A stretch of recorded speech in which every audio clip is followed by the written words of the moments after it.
Okay ra. Asa man to? Mangyahi. Sayang kayo, di siya makapaminaw sa hulog. Asam to siya? Ah, ha?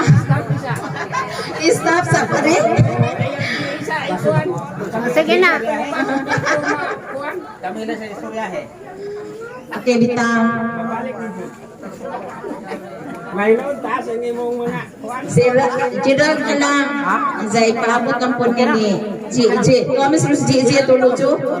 Nakalungog na na. Siyat ba? Siyat. Okay, so, akong ipadayon ang kining akong hamubo nga pulong para ni Gigi o ni Gerald. Ralph. Ang kaminyoon, sama usab kini nga kita mangita bitong trabaho moadto sa layong dapit naadyo tay mga requirement, di ba? Pananglitan mo ato ka og laing nasod. So na kayo sa ka requirement na kinahanglan kini nga imo makumply. Kag dinini mo siya makumply, di jud ka makaadto sa imong damgo nga maong dapit. O kining maong requirement Gerald. Gitawag kini og pasaporte sa kaminyoon. Ralph, pasaporte sa kaminyoon. Kumbaga sa English pa passport. Passport nimo sa imong kaminyoon, sa inyong kaminyoon. Unsa man kining gitawag og maong pasaporte sa inyong kaminyoon? Gitawag kini og sa pulo nga nagdala sa pulo nga Mary. Kana si Mary? Oo. Itar na ito po. Unsa may mo pagsabot sa mong Mary, Gerald? Ha? Unsa? Okay. So, mauni siya Gerald. Sayang si Angie asarat ko. Gigi. Okay. Ang pulong ng Mary, aduna kanay dakong kahulugan, Gerald. So, ang M. Okay, B? Spellingan sa Gerald ang pulong ng Mary.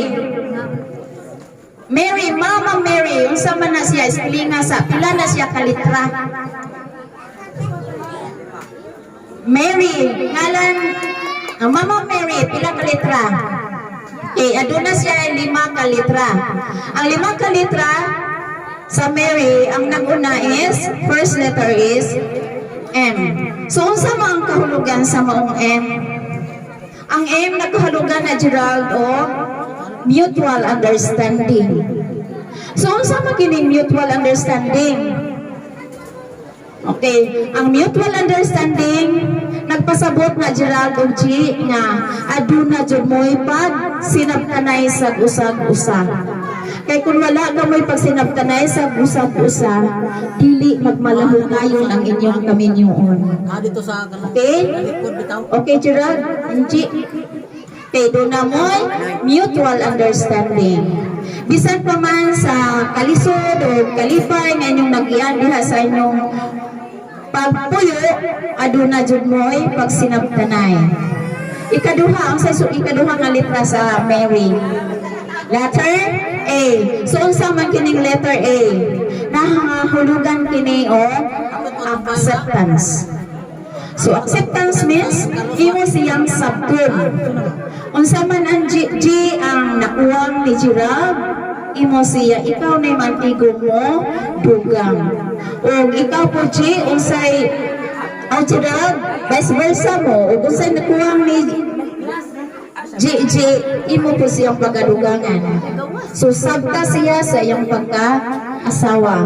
O ingon man G, sabta po siya sa iyang sa iyang pagkabana.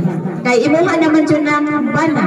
O imuha na po na siyang asawa. So, lisod man sabton o sayon sabton, sabta dyan ang tanan. Okay, sunod, ikatulong nga litra. So, okay, letter R. Unsa ba ka ng letter R? Okay, bright mo ni si Gerald. Bright is Gerald. Unsa ng letter R sa word na Mary? Kaya di ka kakakuha ani, dili dyan mo kapasa sa injuhang kaminyoon. Napasabot ni inyo dyan, kinahanglang mahibawan dyan ninyo. sa usag-usa. So ang litrang R, nagpasabot na R nga aduna mo'y respect sa inyong usag-usa. Irespeto ang imong asawa, ug ikaw pud asawa, irespeto ang imong bana. Chi, promise. Irespeto, magrespetuhay mong duha. Kaya ron sa imon, ang inyong kaminyoon, magmalaho tayo. Ug sa katapusan nga litra, sa Mary, letter Y. Kaya yung sa makining letter Y, so ang letter Y nagpasabot kanya nga, ang simple mo. Okay, nagpasabot ka na nga yes to the Lord. So kanang gingon nga mutual understanding, acceptance, respect. Kung wala jud ang pag-yes nimo sa Ginoo rag, walay mahimo niya ng tanan.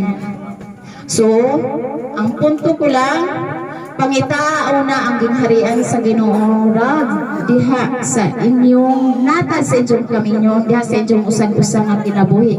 Nga aron sa ingon makabato naman jud mo og pamilya, ang inyong pamilya magmalaho tayon o magmalipayon mo diha sa inyong kaminyoon.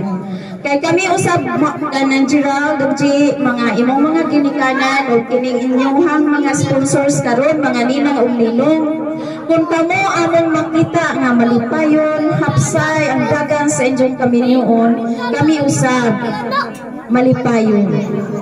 Sakitan mi nga diha sa inyong kaminyoon anaa kaninyo ang kagubot. Busa, di kayo dyan ang tanan. Yes to the Lord kanunay. Okay, so nasabtan ko.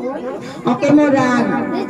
Taas-taas na ito ha. Kaya murag na apil na yung istorya siguro. O wako na ikasuki, maorad to. Ang pingi o gamita gayod ang pulong nga Mary diha sa paglawig ninyo sa inyong kaminyoon gikan karon Ralph o G nga aron sa inyong kamo magmalipayo.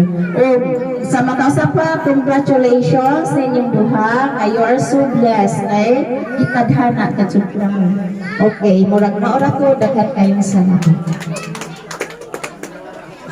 Dagan salamat Madam Nora sa imong bulawanon ug manindot nga mensahe sa atong bagong kasal.